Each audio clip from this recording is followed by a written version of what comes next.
Bonjour, aujourd'hui nous allons voir à quel moment vous pourrez commencer la taille de vos rosiers remontants.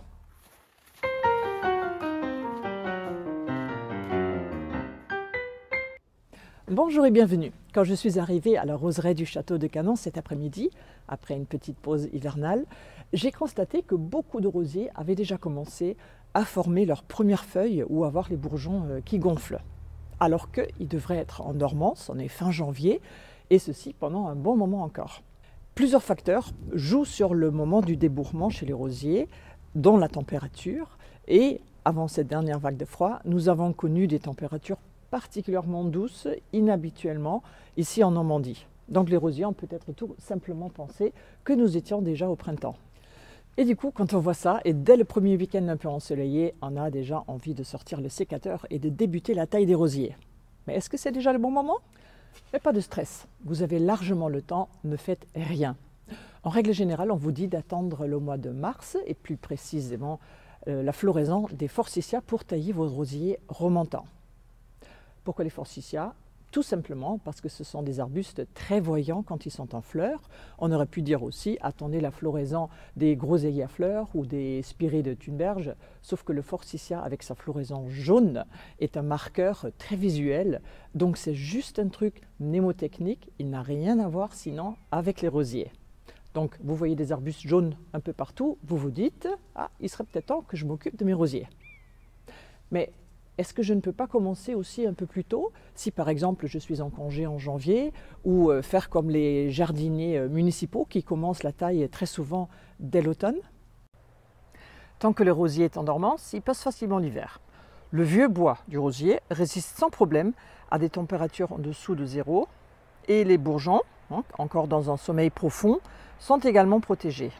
Mais quand les bourgeons se transforment en jeunes pousses, leur grand ennemi est le gel. Celles-ci sont gorgées de sève et donc fragiles. Mais la nature est bien faite. Le rosier commence toujours par faire ses premières pousses tout en haut. Donc vous voyez ici, il y a déjà des petites feuilles. Et plus je descends, moins les bourgeons sont développés. Là, il y en a un qui pointe franchement le bout de son nez. Là, il y a un autre qui est plus timide. Mais quand je descends encore plus, ça devient plus difficile à distinguer. Et tout en bas, il y a des yeux encore endormis, mes futurs bourgeons, qui vont sans doute jamais se réveiller. Sauf si j'interviens par la taille, c'est ce que je fais maintenant, on est fin janvier, imaginez, je ne vais pas le faire, je taille ici. J'enlève alors mon rameau avec les bourgeons qui ont déjà bien débourré et je ne garde que les 3 qui étaient ma réserve.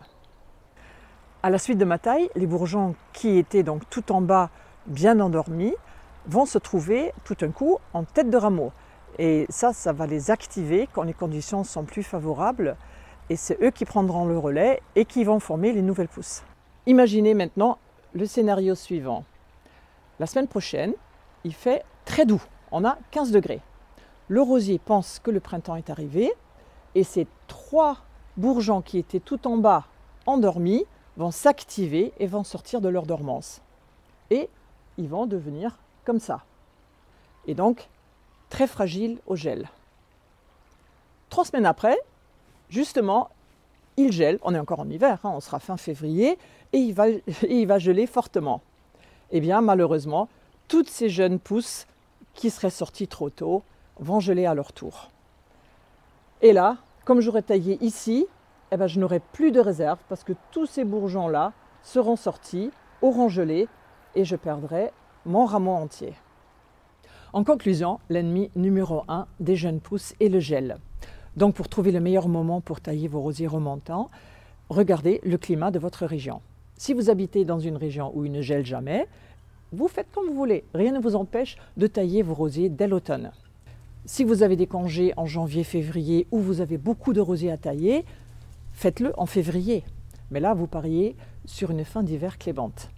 Sinon, attendez le mois de mars, forsythia ou pas. De toute façon, le forsythia ne peut pas prévoir le temps qu'il fera en avril, mais les chances sont quand même plus grandes de ne plus avoir de température trop basse. Et ne rien vous empêche de commencer la taille encore plus tard, mais plus vous commencerez tard, plus vous retarderez la première floraison.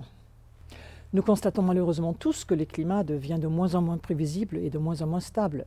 Alors on pourrait peut-être prendre l'habitude de tailler les rosiers moins bas que par le passé, et comme ça, si on perd des jeunes pousses par le gel tardif, on les coupe et il en restera encore en dessous pour prendre le relais. Mais soyez patients, déjà les journées rallongent et on a de plus en plus de temps dans le jardin. Alors je vous souhaite un bon jardinage. À bientôt.